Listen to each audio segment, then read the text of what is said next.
సంస్కృతి ఈ ప్రకృతి ఆరాధన. అంటే గిరిజనులు ఎవరంటే ప్రకృతిని ఆరాధించేవాళ్ళు గిరిజనులు. ప్రకృతి అంటే ఏంటి? మనకి చెట్టు నీడనిస్తుంది, చెట్టు పండునిస్తుంది, చెట్టు పువ్వునిస్తుంది, చెట్టు మన ఇంటికి కావాల్సిన కలపనిస్తుంది, చెట్టు మనం తినడానికి ఆహారం వండుకోవడానికి వంట చెరుకునిస్తుంది. చెట్టు లేకపోతే మనం బతకగలమా?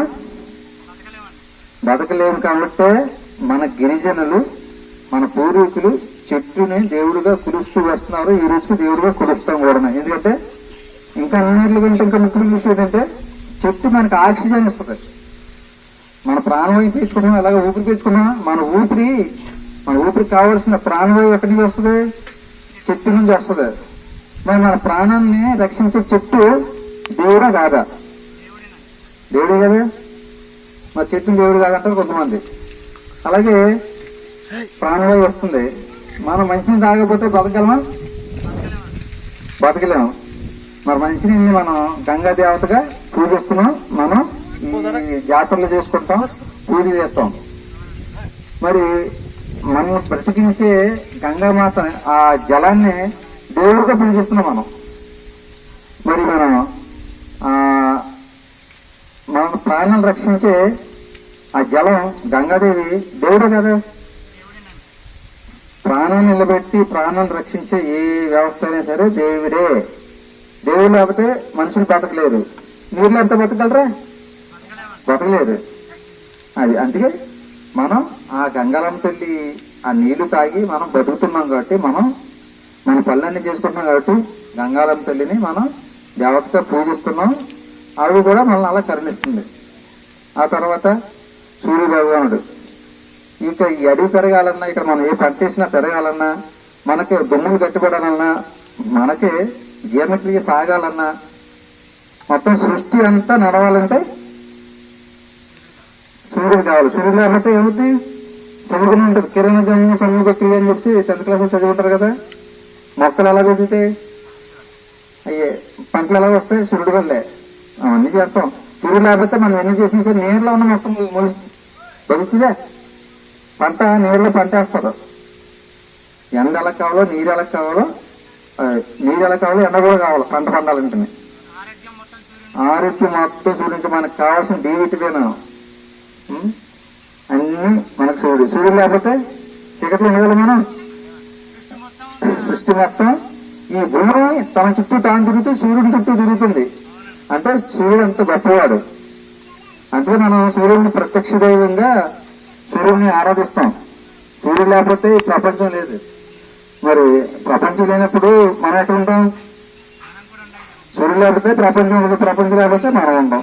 అందుకోసం సూర్యుడిని మనం పూజిస్తాం, దేవుడిగా కొలుస్తాం. అది తప్ప? ఇదే కరెక్ట్. మనం బతికించే ప్రతి వ్యవస్థను మనం దైవంగా కొలవడమే మనకి కృతజ్ఞత భావన చూపించినట్టు. మీకు ఎవరైనా ఒక 10,000 మీకు కష్టంలో సాయం చేసిన 10,000 దేవుళ్ళు చాదుకున్నారు కాబట్టి మనిషిని. మరి మనిషినే 10,000 ఇచ్చిన మనిషిని మనం దేవుళ్ళ నువ్వు ఆదుకున్నారు అని చెప్పేసి మనం ఒక మనిషిని దేవుడితో పోల్చుకున్నప్పుడు మన ప్రాణాలని, మన సృష్టిని, మన ఈ సకల జీవరాశిని పెరగడానికి కారణమవుతున్న ఈ పంచభూతాలు సూర్యుడు, నీళ్ళు, గాలి, మనం ఎన్ని పాపాలు చేసినా, ఎన్ని అబద్ధాలన్నా, ఎన్ని దుర్మార్గాలు చేసినా మనల్ని ఓర్పుతో వేస్తుంది ఎవరు? దేవుడు అండి. భూదేవి. ఎన్ని తప్పులు చేసినా ఈ భూదేవి పెడతారు. భూదేవి దేవుడుగా అంటారు. మనం భారతదేశాన్ని అమ్మగా చూస్తాం. అందుకే భరత మాత అంటాం. ఎందుకంటే ఈ భూమిలో నిలబడి బతుకుతున్నాం. మనం రుణపడి ఉన్నాం భూమికి. మనల్ని కన్న తల్లిదండ్రులకి ఎంత రుణపడి ఉన్నామో మనం మోస్తున్న భూమికి రుణపడి ఉన్నాం. మనం ఇలాంటి రుణపడి ఉన్న మన భూమిని మనం భరతమాతను పేరు పెట్టుకుని మనం పూజిస్తుంటే కొంతమంది దాన్ని వ్యతిరేకిస్తారు. అక్కడ ఎక్కడో పుట్టారంట మనకు తెలియదు. పుట్టారని ఎవరో చెప్తారు. చెప్పింది మనల్ని మనకి మన ప్రాణాలను రక్షిస్తున్నా, మనకు తిండి పెడుతున్నా, మనకి ప్రాణాలు ఇస్తున్నా, మనకి అన్ని క్రియలు జరుగుతున్నా ఈ పంచభూతాలను నమ్మకుండా మనం మళ్ళీ పంచభూతాలు ఎవరు చెప్తారు? మన పూర్వీకులు. పంచభూతాలను ఈ ప్రకృతిని ఆరాధిస్తేనే గిరిజనులు అవుతుంది.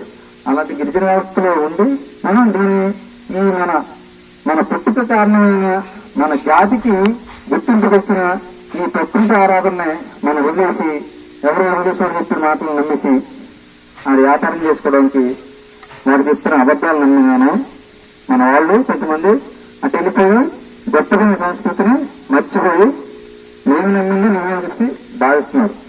అలా మీరు ఎప్పుడూ భావించొద్దు. ఎందుకంటే అందులో ఏముందో నాకు తెలుసు. ఎందుకంటే నేను అందులో నుంచి వచ్చినాను బయటికి. లేదా నాకు తెలుస్తుందా? మీకు అందులోకి వెళ్తే తెలుస్తుంది, ఇలా తెలియదు. ఎందుకంటే ఏముందో తెలియాలంటే ఏం చేయాలి? అందులో తెలియజేస్తేనే వస్తుంది. అప్పుడు గురువు గారు ఇంట్లో ఏముందో తెలియాలంటే నేను ఆ ఇంట్లోకి వెళ్ళి చూడాలా. ఇక్కడ నుంచి చెప్పలేను కదా ఆ ఇంట్లో పొలం ఉంది ఇది ఉందని. అలా తెలుసుకుని చూసుకుని మనకి దేవుడు అన్నిటికంటే ఇచ్చిన గొప్ప వరం ఏంటంటే జ్ఞానం, బుద్ధి. మంచి ఏదో చెడు గ్రహించగల బుద్ధి ఇచ్చాడు. ఆ బుద్ధిని ఉపయోగించకుండా ఎవరో ఆ వ్యాపారం కోసం, ఆడు స్వరాభం కోసం, ఆడు కష్టపడకుండా బతకడం కోసం, ఆడు సుఖంగా బతకడానికి కొన్ని మాయమాటలు చెప్పి 10 మందిని పోగేసుకుని ఈ 10 మంది మీద బతుకుతూ ఈ 10 మంది చూస్తూ విదేశాల నుంచి డబ్బులు తెచ్చుకుంటూ ఆడు బ్రహ్మాండంగా బతుకుతాడు. కింద లేకపోతే ఎక్కడో మంచి బిల్డింగ్ లో పెట్టుకుని మనం దూరంలో ఇలాంటి పెంకుల్లో ఉంటామో అందులోనే ఉంటాం. మనం డెవలప్ అయ్యాం, మన ఆస్తిని సంపాదించడం. మరి ఆడింటికి డెవలప్ అవుతున్నాడు, మనల్ని మార్చినాడు ఎందుకు డెవలప్ అవుతున్నాడు, మనం ఎందుకు డెవలప్ అవ్వట్లేదని చెప్పి మనం ఆలోచించుకునే జ్ఞానం మనం ఈ బుద్ధిని ఉపయోగించట్లేదు. ఉంది మంచిగా చెడుగా ఆలోచిస్తే తెలుస్తుంది, కానీ ఆలోచించట్లేదు, ఆలోచించి చేయనివ్వట్లేదు తప్ప ఎవరైనా సరే. అలాగా మనం కష్టపడితేనే డబ్బులు వస్తాయి. మనం మతం మారిపోయాం, పలానా వ్యక్తిని నమ్ముతున్నాం, మనం కష్టపడక్కర్లేదు అనుకుంటే పని అవ్వదు. కష్టపడాలి, ఎందులోకి వెళ్ళినా కష్టపడాలి. ఈ లోకంలో డబ్బులు వచ్చినాయనో లేకపోతే కష్టాలు వచ్చినాయనో లేకపోతే ఏదైనా నష్టం జరిగిందనో మతం మారిపోతే వాళ్ళకి తర్వాత అలాంటి కష్టాలు నష్టాలు జబ్బులు రాకూడదు. కానీ ఈ రోజు హాస్పిటల్లో చూస్తుంటే వాళ్ళు ఎక్కువ ఉంటున్నారు. ఎందుకున్నారు? ఒకటే కారణం, వాళ్ళని నమ్ముకున్న దేవుడిని బతికించేస్తారని చెప్పి గుడ్డు నమ్ముకుంటూ ఏ అయితే ఈ పాస్టర్ ఉంటాడో అతను చెప్పే మాటలకి వాళ్ళ నమ్మేసి అమాయకులు హాస్పిటల్లో ఎక్కువ జాయిన్ అవుతున్నారు. చివరి దాకా తెచ్చుకుని చిన్న జబ్బుని ఆయిల్ రాసుకుంటూ తగ్గిపోతుంది అలా పెంచుకుని పాపం వాళ్ళకి తెలియదు. అలా పెంచుకుని పాపం వాళ్ళు హాస్పిటల్లో చాలా ఇబ్బందులు పడుతున్నారు. ఎంతో మంది ఫోన్ చూసి మాట్లాడి మా పాస్టర్ గా తగ్గించేస్తున్నారు, అందుకు ఇప్పుడు దాకా ఉండిపోయామా డాక్టర్ చెప్తారు. నువ్వు అనుకున్నావు కానీ ప్రతి దానికి అంత మూర్ఖంగా నమ్మకూడదు, అంత మూఢనమ్మకంగా నమ్మకూడదు. జబ్బు వచ్చిందంటే మంది ఎంతని జబ్బు తెచ్చుతామా, ప్రాథమిక జబ్బు తెచ్చిపోతే ఈ దేశంలో కాదు క్రీస్తు పుట్టిన దేశంలో కూడా హాస్పిటల్ ఉండకూడదు. మరి ఆయన నమ్ముకుని జబ్బులు ఎదుగుతున్నప్పుడు అమెరికాలోని ఇజ్రాయిల్లోని హాస్పిటల్ ఉండకూడదు కదా. మన దేశం కంటే పెద్ద ఆసుపత్రులు అక్కడే ఉంటాయి. అసలు అక్కడ హాస్పిటల్ ఉండకూడదు, ఎందుకంటే ఆయన తగ్గించేస్తాడు కాబట్టి. అలాగా ఇది ఆలోచిస్తే వాళ్ళు మరి మనకు తగ్గించేస్తాడు, మన కష్టాలు పోతాయి అన్నప్పుడు ఏ ఒక్క క్రైస్తవుడికి మధ్యలో నార్మల్ కాదు అందులో పుట్టిన ఉంటారు కదా, వాళ్ళకి అసలు ఒక్క కష్టం ఉండకూడదు.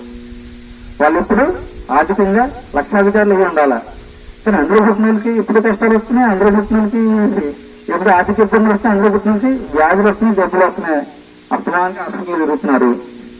పాస్టర్ల కొడుకుని కూడా డాక్టర్లు చదివిస్తున్నారు. పాస్టర్ కొడుకుని డాక్టర్లు చదివించడానికి ప్రార్థన చేస్తే తగ్గిపోతున్నప్పుడు, ప్రార్థన చేస్తే కష్టాలు పోతున్నప్పుడు పాస్టర్ కొడుకుని పాస్టర్గా చేసి డాక్టర్ గారు క్రిస్టియన్స్గా డాక్టర్ గారు ఉండకూడదు. ఎందుకంటే వాళ్ళు ఒక ప్రార్థనతో అన్ని తగ్గించాలి. అయ్యి మనకి ఏదైనా వ్యాధి ఇచ్చిందంటే మా మతంలో కూడా తగ్గిపోతే నీకు ప్రార్థన చేస్తానంటారు. నేను వస్తే తగ్గడం తర్వాత ఉన్న అన్ని వాళ్ళు తగ్గించాలి కదా, తగ్గదు. ఏదంటే అమాయకులు మన ప్రజలు, గిరిజనులు, ఇక ఆలోచించలేని వాళ్ళు ఉంటారు కదా. బుద్ధి ఉండి కూడా ఆలోచించట్లేదు, లేక ఆలోచించడం కాదు, ఉండి కూడా ఆలోచించట్లేదు. ఇలాంటి వాళ్ళందరూ వాళ్ళ మాయమాటలు అమ్మి వాళ్ళని పెద్దలు చేస్తున్నారు. వాళ్ళకి విదేశాల నుంచి డబ్బులు వస్తున్నాయి. ఈ గిరిజన ప్రాంతాల్లో ఎందుకు మతం మార్చాలని బాగా పనిగట్టుకున్నారంటే, ఈ గిరిజన ప్రాంతాన్ని అంతా భారతదేశం నుంచి ఎడగొట్టడానికి ఒక 50 సంవత్సరాల క్రితం ఒక కుట్ర జరిగింది. దాని గురించి ఇక 4 ఉన్నా 5 ఉన్నా 10 మంది ఉన్నా 10 లక్షలు ఖర్చు పెట్టి చేయాల్సిన అవసరం వస్తుంది. ఈ భూభాగాన్ని ఈ దేశం నుంచి ఎడగొట్టే కుట్ర. ఇలాంటివన్నీ తెలియక మన వాళ్ళు అతను చెప్పే మాటలు మంచివనుకుని నిజమనుకుని మారిపోతున్నారు. వాళ్ళకి వాళ్ళు గుండెలను చేసుకుని నేను ముందు ఎలా ఉన్నాను, ఇంట్లోకి వచ్చాక ఎలా ఉన్నాను, అక్కడ ఉన్నప్పుడు ఏ కష్టాలు ఉన్నాయి, ఇక్కడ ఉన్నప్పుడు ఏ కష్టాలు వస్తున్నాయి కదా, మన కష్టాలు ఏమీ తగ్గట్లేదు కదా, అదే బతుకు కదా. నా తోటి వాళ్ళు ఎలా ఉన్నారు, నేను ఎలా ఉన్నాను, వాళ్ళకన్నా నేనేం పెద్దగా అభివృద్ధి చెందలేదు, పెద్దగా ఆస్తి సంపాదించలేదు కదా అని చెప్పి వాళ్ళు ఆలోచించుకోవాలా. వాళ్ళకి ఇచ్చిన దేవుడిచ్చిన ఈ జ్ఞానాన్ని ఆలోచించుకుని వాళ్ళు తెలుసుకుంటే వాళ్ళు ఏదో రోజు తిరిగి వస్తారు. ద్రౌపది ముర్ము గారు తెలుసా మీకు? మన ఒరిస్సా ఆదివాసీ మహిళ ద్రౌపది ముర్ము గారు భారతదేశానికి అత్యుత్తమ పదవిలో ఉన్న ఆమె. పిఎం కంటే పై స్థాయి పదవి మాట. రాష్ట్రపతి తరపు ద్రౌపది ముర్ము గారు లేలేదా? ద్రౌపది ముర్ము గారు లేదు. మన గిరిజనరాలు రాజాసి తెలీదండి ఎవరికి. అసలు మరి మీ పిల్లలు అంటే మీరు ఎంతలాగా మరి వెనకబడి ఉన్నారు. మన గిరిజన జాతికి సంబంధించిన స్త్రీ ఈ భారతదేశానికే రాజు భారతదేశంగా రాజు అయిన పదవి మాట అది. నరేంద్ర మోడీ గారు తెలుసా? ఆయన అంటే పెద్ద పదవి ద్రౌపది ముర్ము గారిది. నరేంద్ర మోడీ గారు ఏమైనా ఒక చట్టం తెచ్చారంటే ఆ చట్టాన్ని ఎవరో ఓటు చేయాలి? ద్రౌపది ముర్ము గారు చేయాలి. ఆవిడ చేస్తేనే ఆ చట్టం ప్రజల్లోకి వస్తుంది. అలాంటి పదవిలో ఉన్న మన గిరిజన ద్రౌపది ముర్ము గారు ఆమె అలా ఎందుకు అయింది? ఆమె ఎప్పుడు నిత్యం శివారాధన చేస్తుంది. ఒరిస్సాలోనే ఒక చిన్న శివాలయం ఉంటుంది. ఆవిడ ఇంత భారతదేశానికి పెద్ద పదవి వచ్చినా సరే అది వచ్చిన సందర్భంగా గుడి అంతా తుడిచి శుభ్రం చేసి అక్కడ దండం పెట్టుకుని అప్పుడు వెళ్ళింది. ఎప్పుడు మన జాతిని మన సంస్కృతిని మనం గౌరవించుకోవాలా, రక్షించుకోవాలా. అప్పుడే మనకి మంచి కర్మలు వస్తాయి.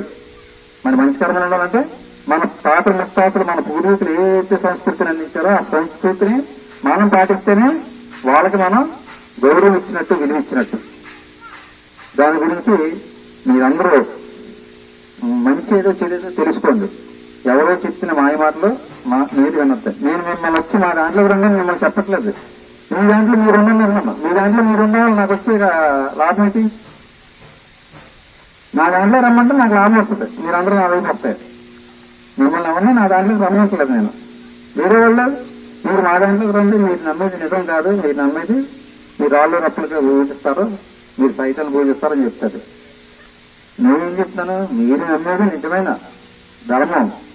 మీరు ప్రకృతి ఆరాధితులు. ఈ ప్రకృతిలో ఉంటూ ఈ ప్రకృతిని నమ్ముతున్న నిజమైన గిరిజనులు. మనకి మన ప్రాణాలు కాపాడి ఏ వ్యవస్థైనా సరే మన దేవుడితో సమానం. మన హిందూ ధర్మంలో ఏం చెప్తున్నా, ఫస్ట్ మనకి ప్రాణం ఇచ్చిన తల్లిదండ్రులు గౌరవించని ఉంటుంది. అందులో నీ తల్లిదండ్రుల దగ్గరికి వెళ్ళాక, తర్వాత నీకు విద్య నేర్పి నువ్వు బాగుపడడానికి విద్య నేర్పి గురువు దగ్గరికి వెళ్ళాక మూడోసారి దేవుడి దగ్గర రమ్మంటారు. ముందే దేవుడి దగ్గర రమ్మంటారు. దేవుడు ఇద్దరు తర్వాత దేవుడు. ముందు మనకి జన్మ ఇచ్చిన తల్లిదండ్రులు. ఆ జన్మ ఇవ్వకపోతే మనకి జన్మ ఎక్కడ ఉంటుందండి? అలాంటి తల్లిదండ్రులను మనం ముందుగా గౌరవించుకోవాలి. వాళ్ళ తర్వాత దేవుడు, దేవుడి తర్వాత వాళ్ళు కాదు. తల్లిదండ్రుల తర్వాత దేవుడు. మన తల్లిదండ్రులను పూజించుకున్న తర్వాత దేవుడిని పూజించాలి. తల్లిదండ్రుల్ని పక్కన పెట్టి దేవుడిని పూజించడం కాదు. తల్లిదండ్రులకి తిండి అట్టుకంటే దేవుడు పూజ చేసినా మనకి పుణ్యం ఏమీ ఉండదు. ముందు తల్లిదండ్రులకి ఏ కష్టం లేకుండా తల్లిదండ్రులు చూసుకుని ఆ తర్వాత మనం దేవుడి దగ్గర రావాలి. ఇలాంటి వ్యవస్థ అంతా, ఇలాంటి గొప్ప మాటలు, గొప్ప వ్యవస్థ అంతా మన గిరిజన సాంప్రదాయం, మన హిందూ సాంప్రదాయంలోనే ఉన్నాయి. కనుక మీకు ఏ విషయమైనా సరే మీకు తెలియకపోతే మా ఫోన్ నెంబర్ ఇచ్చినట్టు అడగండి. మీకు దాని మీద మీ నిజమైతే అబద్ధం అయితే మేము తెలియజేస్తాం. ఎవరన్నా ఏమన్నా ఒకవేళ తప్పుడు బోధలు చేసినా ఏం చేసినా. ఎందుకంటే మాకు అన్ని తెలుసు. అందులోకి వెళ్ళి వచ్చాం, ఇందులోనే ఉంటున్నాం. నేను మా అమ్మమ్మ చిన్నప్పుడు క్రిస్టియన్. చిన్నప్పటి నుంచి నన్ను తీసుకెళ్ళిపోవడం వల్ల అది అలవాటైంది. నేను పాస్టర్ అవ్వాల్సి ఉన్నాయి. కాకపోతే అవ్వేటప్పుడు మనం తెలుసుకుంటున్నాం కానీ 10 మంది చెప్పలేమని చెప్పి ఆ బైబిల్ బాగా చదివాను. 15 సంవత్సరాలు చర్చికి వెళ్ళినా సరే చదవలేదు. ఇప్పుడు నేను పాస్టర్ అవుదామని చదివితే తెలిసింది అందులో ఏముందో.